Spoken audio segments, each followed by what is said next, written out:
Samantala sa ibang balita, kumbinsido si Just Secretary Laila De Lima na hindi shootout ang nangyari sa checkpoint sa Timonan, Quezon. Batayan sa reenactment na isinagawa ng NBI at DOJ sa crime scene sa tulong ng ilang saksi. Darito ang report ni JP Soriano.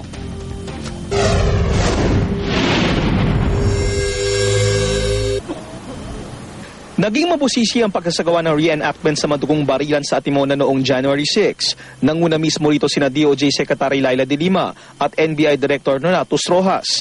Ilang eksperto rin ang nakaalalay. May dalang makabagong laser equipment na susukat sa crime scene.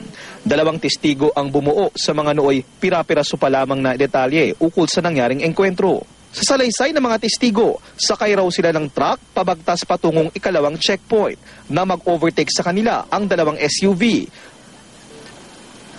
Ang ilang sundalo raw mula sa checkpoint agad tumakbo sa unahan ng kalsada, bitbit ang signage at ipinuwesto ito sa gitna para maiharang sa paparating na mga sasakyan.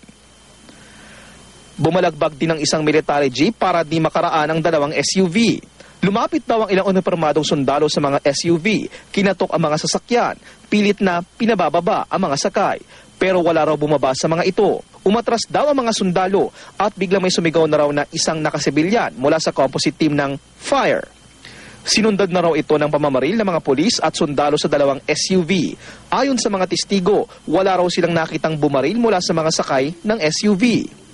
Nang tumigil ang putukan, lalapitan na raw sana ng ilang sundalo at nakasibilyang pulis ang 2 SUV nang may umalingaw-ngaw na isang putok mula sa loob ng unang SUV sa may driver's side. Muli raw nagpaputok ng mga baril ang mga otoridad. Do you still want me to spell it out? Klarado yun. It doesn't need verbal confirmation as to exactly. Ma'am, second check po na. Ma'am, anything but a shootout. Anything but a shootout. Not a shootout. Definitely. Nakita rin daw ng mga saksi ang pagbaba ng 2 lalaki sa kaliwang bahagi ng unang sasakyan. Base sa mga ebidensya, ayon sa NBI, ang mga ito raw ay ang environmentalist si Tirso Lontok Jr. at si First Lieutenant Jim Bim Justiniani. Nakataas na raw ang 2 kamay ni Lontok habang bumababa sa sasakyan. Pero nalapitan pa raw ang mga ito ng isang nakasibilyang armadong lalaki at isang sundalong nasa checkpoint at malapitang binaril.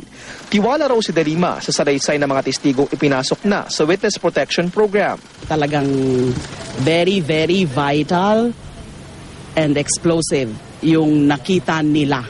They saw the incident, almost the entire incident. Ilang basyo pa ng bala ang nakita sa pinangyarihan ng insidente.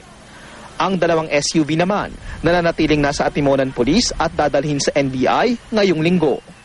Para sa unang balita, JP Soriano reporting.